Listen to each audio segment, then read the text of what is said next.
नमस्कार दोस्तों, जय भारत। आपका हमारे चैनल जीवन और विज्ञान में स्वागत है। आज हम अपने वीडियो के माध्यम से एक ऐसे भ्रम को तोड़ने वाले हैं जो कई शताब्दियों से हमारे भारतीय समाज को भ्रमित किए हुए है, और वो है भारत और श्रीलंका के बीच पाया जाने वाला मार्ग जो जलमग्न हो चुका है, और इसे राम सेतु भी कहा जाता है। इस वीडियो को शुरू करने से पहले मैं ये कहना चाहता हूँ कि जो भाई तथ्य, सबूत और सच्चाई से ज़्यादा आस्था को महत्व देते हैं, उनसे अनुरोध है कि वो इस वीडियो को न देखें। तो चलिए सबसे पहले हम ये जान लेते हैं कि श्रीलंका का नाम श्रीलंका कब पड़ा। आज से करीब 49 वर्ष पहले यानी 1972 में सिलोन का नाम बदलकर लंका रखा गया था, और फिर 1978 में उस नाम के आगे सम्मान सूचक शब्द श्री जोड़कर श्रीलंका कर दिया गया। प्राचीन काल में इस द्वीप को सिंघल द्वीप कहा जाता था। इसके बाद इसका नाम सिलोन हुआ और आज उसे श्रीलंका कहा जाता है। अब सवाल ये खड़ा होता है कि यदि श्रीलंका का नाम 1972 में सिलोन से बदलकर श्रीलंका किया गया, तो फिर रामायण की कथा में प्रयुक्त होने वाला नाम लंका किस स्थान को कहा जाता था। और रामायण की कथा का कोई भी ऐतिहासिक प्रमाण न तो भारत के इतिहास में है और न ही श्रीलंका के इतिहास में। इसीलिए रामायण की कथा को ऐतिहासिक नहीं माना जाता। ये मैं नहीं कह रहा हूँ, आप कोई भी इतिहास की पुस्तक उठा के देख लीजिए, आपको स्वयं पता चल जाएगा। अब बात करते हैं उस राम सेतु की जो श्रीलंका और भारत के बीच रामायण के पात्र श्री राम जी के द्वारा बनाया गया बताया जाता है। लेकिन यदि हम इसकी तथ्यों के आधार पर विवेचना करेंगे तो ये दावा कहीं भी नहीं टिक पाता है। अब पहले बात कर लेते हैं कि भारत से श्रीलंका की दूरी क्या है। तो इसका उत्तर है 32 किलोमीटर। और जैसा कि प्रमाण मिलता है कि सम्राट अशोक के काल में भारत व श्रीलंका के बीच राजनीतिक एवं सांस्कृतिक संबंध बहुत ही अच्छे थे, और उस समय श्रीलंका जाने के लिए थल मार्ग का ही उपयोग किया जाता था। तो इससे ये सिद्ध होता है कि भारत व श्रीलंका के बीच कोई न कोई रास्ता तो ज़रूर रहा होगा।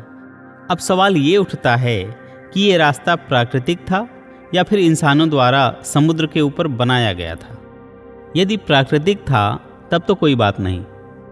यदि पुल बनाया गया था तो इसका प्रमाण भी मिलना चाहिए।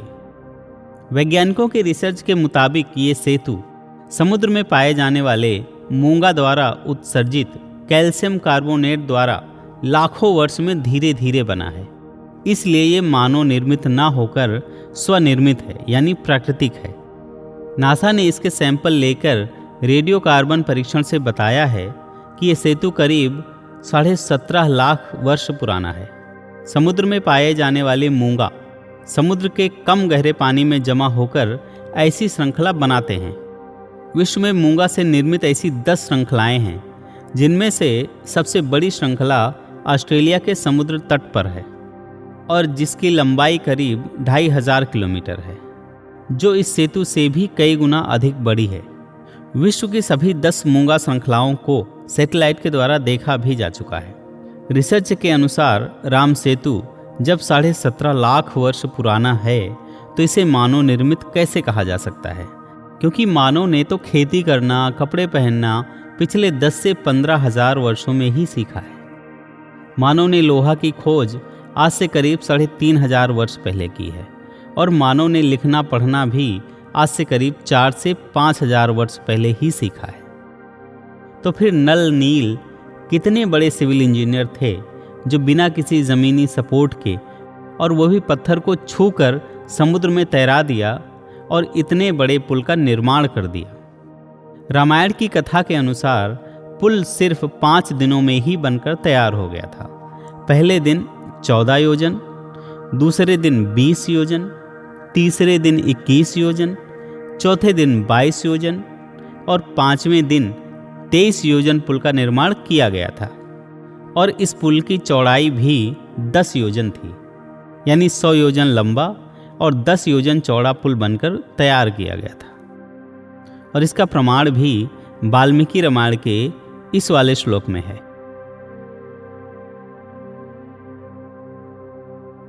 अब इसको आज के हिसाब से समझने के लिए हमें योजन को मील या किलोमीटर में कन्वर्ट करना पड़ेगा।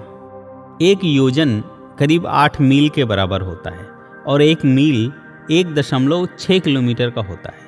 तो एक योजन का मतलब है 12.8 किलोमीटर और 100 योजन का मतलब है 1288 किलोमीटर। अब रामायण की कथा के अनुसार नल नील व वानर सेना ने सिर्फ 5 दिन में ही 10 योजन यानी 128 किलोमीटर चौड़ा और 100 योजन यानी 1288 किलोमीटर लंबा पुल बनाकर तैयार कर दिया था। अब सवाल ये उठता है कि जब श्रीलंका की दूरी ही मात्र 32 किलोमीटर है तो फिर 1288 किलोमीटर का पुल कहाँ के लिए बनाया गया था। इससे साफ साफ प्रतीत होता है कि रामायण जैसे ग्रंथ इतिहास ना होकर एक कथा, उपन्यास या महाकाव्य हो सकते हैं। आज विज्ञान इतना विकसित होने के बाद भी समुद्र में पुल बनाने की परियोजना को दुनिया की सबसे बड़ी परियोजना माना जाता है। किसी भी समुद्री एरिया में एक छोटा सा भी पुल बनाने के लिए दर्जनों सर्वे कराने होते हैं, समुद्र की गहराई पता करनी होती है, सैकड़ों सिविल इंजीनियर की टीम काम करती है। इसके अलावा उसमें से कितनी चीज़ें हैं जो बाहर कारखानों में बनानी पड़ती हैं। इतना सब होने के बाद भी ऐसी किसी परियोजना को पूरा करने में 5 से 10 वर्ष का समय लग जाता है और यहाँ तो सिर्फ 5 दिन में ही 1288 किलोमीटर लंबा और 128 किलोमीटर चौड़ा पुल बना दिया जाता है। हमने तो अब तक यही सुना है कि कोई भी तकनीक धीरे धीरे विकसित होती है और पीढ़ी दर पीढ़ी उसका विकास होता जाता है। तो फिर इतनी स्पीड से पुल बनाने की जो तकनीक थी, आखिर वो लुप्त कैसे हो गई? आप सब लोग इस विषय पर विचार अवश्य कीजिएगा। इस सत्य से भी अगर किसी भाई की धार्मिक भावनाएं आहत हुई हैं तो हम कुदरत से प्रार्थना करेंगे कि उनको सद्बुद्धि दे, जिससे वो सत्य और असत्य के बीच के फर्क को पता कर सकें। तो आज की चर्चा आप सबको कैसी लगी हमें कमेंट करके अवश्य बताइएगा। धन्यवाद। जय भारत।